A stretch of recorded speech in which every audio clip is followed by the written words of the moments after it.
రాజకీయాలు ఏ స్థాయికి దిగజారిపోయాయో గమనించమని కోరుతా ఉన్నా. నిజంగా మీ బిడ్డను ఎదుర్కోలేకపోతా ఉన్నారు. మీ బిడ్డ ఒక్కడి మీద ఇంతమంది కలిసి ఏకమవుతా ఉన్నారు.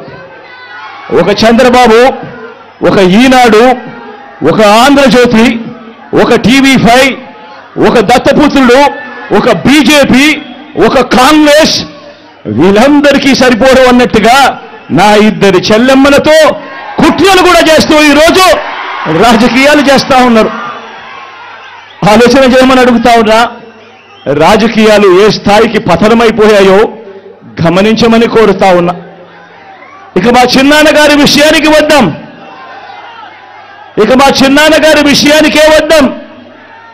మా వివేకం చిన్నాన్నను ఎవరు చంపారో, ఎవరు చంపించారో ఆయనకు, ఆ దేవుడికి, ఈ జిల్లా ప్రజలందరికీ కూడా తెలుసు ఏం జరిగింది అన్నది. కానీ బురద జల్లేందుకు ఇద్దరు చెల్లెమ్మలను ఎవరు పంపించారో, వారు వెనకాల ఎవరు ఉన్నారో మాత్రం మీ అందరికీ కూడా రోజు కనిపిస్తూనే ఉంది. ఇంకా ఆశ్చర్యం ఏమిటో తెలుసా? వివేకం చిన్నారను అతి దారుణంగా చంపి, అవును నేనే చంపాను అని అతి హేయంగా బహిరంగంగా చెప్పుకుంటూ తిరుగుతున్న ఆ హంతకుడికి మద్దతు ఇస్తున్నది ఎవరు? మీరే రోజు చూస్తున్నారు కదా అని అడుగుతా ఉన్నాను.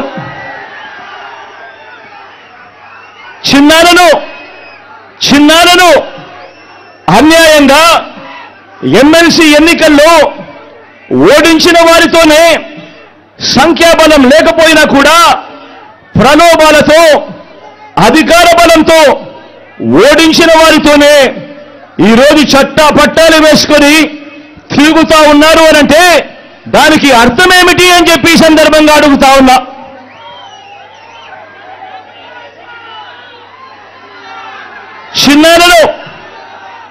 చిన్నానకు రెండో భార్య ఉన్న మాట వాస్తవం అవునా కాదా? ఆ రెండో భార్యతో తనకు సంతానం ఉన్న మాట వాస్తవం అవునా కాదా? అవినాష్ అక్కడికి ఎవరు ఫోన్ చేస్తే వెళ్ళాడు వంటి అనేక ప్రశ్నలు అవినాష్ తన అనేక ఇంటర్వ్యూస్లో, తన ప్రెస్ కాన్ఫరెన్స్లో తాను లేవనెత్తిన ప్రశ్నలు సహేతుకమే కదా అని చెప్పి ఎవరైనా అవినాష్ వైపు ఎవరైనా మాట్లాడితే చాలు వెంటనే వారి మీద కూడా అడ్డగోలు ఆరోపణలు చేస్తూ కుట్ర రాజకీయాలు చేస్తా ఉండడం ధర్మమేనా అని చెప్పి ఈ సందర్భంగా ప్రతి ఒక్కరిని కూడా అడుగుతా ఉన్నా. ఆలోచన చేయమని చెప్పి ప్రతి ఒక్కరిని కూడా అడుగుతా ఉన్నా.